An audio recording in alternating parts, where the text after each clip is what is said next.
Hi, everybody. I'm Teresa. I work at EcoTrust. So my connection to the river that I wanted to share with you this evening is talking about the program that I manage and I've been managing for the last 4 years called the Green Workforce Academy. I forgot I get to advance my own slides.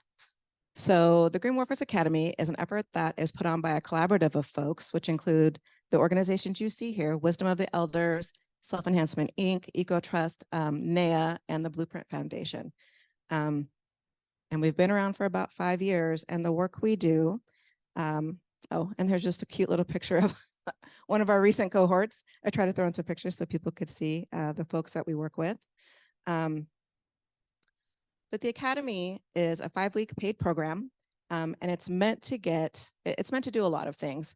But what we're doing is taking Black and Native, primarily adults, and trying to get them entry into green sector jobs.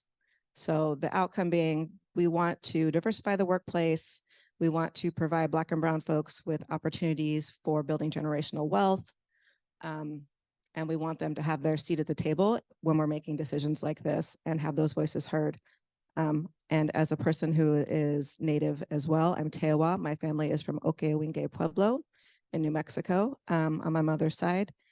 This work, similar to what someone else, I think what Danny was saying earlier, like this work is very close to my heart. It's very meaningful to me because it lets me work with the communities that I'm part of and beyond. So what we do is we have folks come in to and we have classroom just on the other side of this wall usually, but it's a 5-week paid program. And we spend half the time in the classroom talking to them about, it's a different module every day. And it's like, how do we end up in this predicament of climate change? You know, what things led to it? What are we doing now? What are the jobs related to it? What's your lived experience in relation to all these things we're talking about? And we kind of do that under a different lens every day. So one day might be transportation, one day might be energy, might be talking about food and agriculture. And we try and just keep it really broad because what we're really doing is creating like a workforce readiness and just exposure to the opportunities that are out there. Because for the most part, folks that go through our program mostly are younger, but not entirely. And they haven't done any higher education. So we're looking at really entry-level jobs for most folks. Or maybe they're changing mid-career, right? And wanting to do some work that's meaningful to them, pays a better wage, and works in their own communities. So we spend about 120 hours with them. Part in the classroom and the other part of the time we go out to field sites. So we take them to different sites every day, and it's meant to be like a job shadow, right? Like try it on, see how it feels. Do you like this work? Is this something you could see yourself doing? And in the process, they're meeting, employers that could potentially hire them. And this is how we came to know the Portland Harbor Cleanup was because we work really closely with Jessica Terlikowski over at the City of Portland in BES. And she'd take us out there. Every cohort we go and we take them out there every time. And she gives us back down the history, even in 2020 when, we were doing everything remotely except for our program, she would still call in on Zoom and give us a wonderful history of the Portland Harbor site and why it's a super fund. What's the history that led up to this? What are we doing, currently? Where are we at? What are the stages? What does this mean for Portland? How can you get involved with things like this? And what does that mean for jobs, which is the part we're really looking at, is that workforce development piece. And then during the course of the program, we also try and kind of round it out with other helpful things like financial literacy day, resume support, professional mentorship, and then connection to wraparound services, because most of the people that are coming to our program are encountering all the barriers which made the program necessary in the first place. So trying to help them mitigate things like struggles with housing or food security or transportation or the whole other litany of things people may be dealing with in addition to trying to find work. We're trying to work with them. So I wanted to share just a couple of stories. Here's some of our wonderful students, one of them being just her lovely self out on the boat there. So typically what we do is we go out with Jessica, we go out and talk, about the river over in Willamette Cove area, Cathedral Park. It sounds like y'all were there today.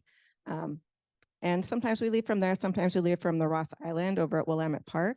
But we go out with Alex, who's in here somewhere. I saw him. Alex and other folks from Lower Columbia Estuary Partnership take us out on the canoes. take us out for a couple of hours and talk to us about the river and the health of the river and the ecology of the river. And it's just such a wonderful thing. I can't stress enough how much it is a healing experience to have people out on the river. I'm sure most of you probably know that because you've been out there. But for a lot of us, I'd never been, I mean, I love the river. I go to the river all the time, but I've never been on the river, right? Like in a boat, a canoe, kayak, anything on the river. And to be from that viewpoint, right, was just so special and different. So we're taking a lot of these folks out there for the first time. We have people who have gone out who are terrified of the water, and they're so brave, and they still go out and they still do it, and they have a wonderful time.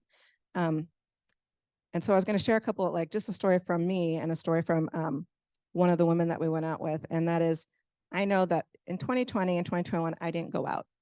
I don't know what my problem was. I hadn't been out on the canoe yet. And I was just like, I don't know. I don't know if I can do it right. Am I physically fit enough? I don't know what it takes. You know, I hadn't been in a canoe. I don't know what rowing takes. Is there going to be bathroom stops? Like all the concerns that a middle-aged woman has. And so I didn't go the first couple of years. And in 2021, I started going, and I go every single time now. I don't miss it.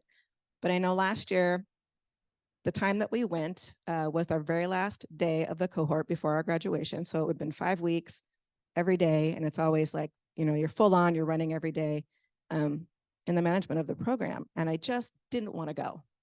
I didn't want to go with every fiber of my being. I was tired. I was busy. I had no desire to get on the canoe and paddle and be present, do whatever my job was requiring of me that day.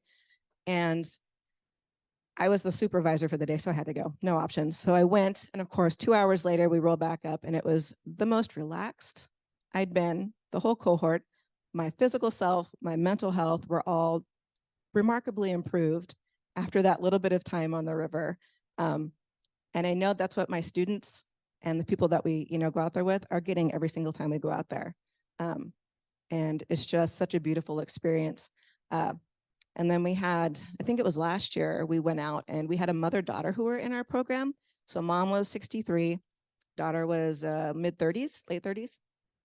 And we went out, and those were the two that were scared of being on the water in the first place. So it was a real struggle, but they were, like I said, they were very brave. And we had paddled up, we were over by Ross Island, we had paddled up and around, and we just had this beautiful moment where we saw a pair of nesting eagles come down and land. I tried to find a good picture, but of course they're kind of blurry. I don't have that great of a camera to be taking the pictures out in the field.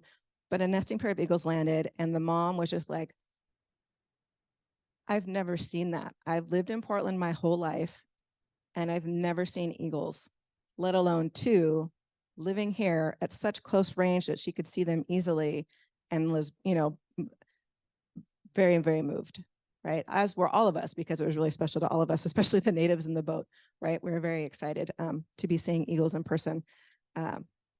Even though I know I've seen them like a multitude of times, especially in that area, in the Selwood area. We get blessed with them all the time. So I think that was just to kind of say that this river is such a wonderful resource. I appreciate everybody here that's in the room that's, you know, working on this because of its value. And our students appreciate it. This program appreciates your participation and your care.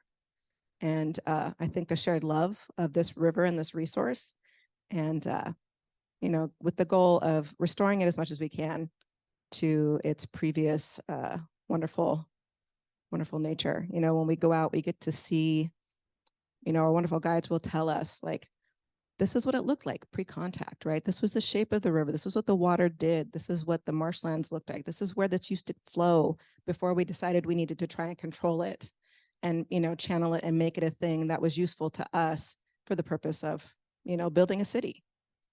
And now we're firmly past that and into something else. And I'm hopeful and excited to see where all this work takes us. And I appreciate your time and happy to answer any questions if anybody ever wants to ask me about, you know, my program, you're interested in funding said program, anything that you want. We're thankful for that. And this was from our last little cohort. Oh, and the river makes you competitive. Did you know that? Like, I'm not a competitive person, but you put us in 2 canoes, suddenly I want to race. And then this was we had a professional photographer come out in 2020 and took some really beautiful pictures while we were out at the confluence. So leave you with this lovely pic, and thank you for your time.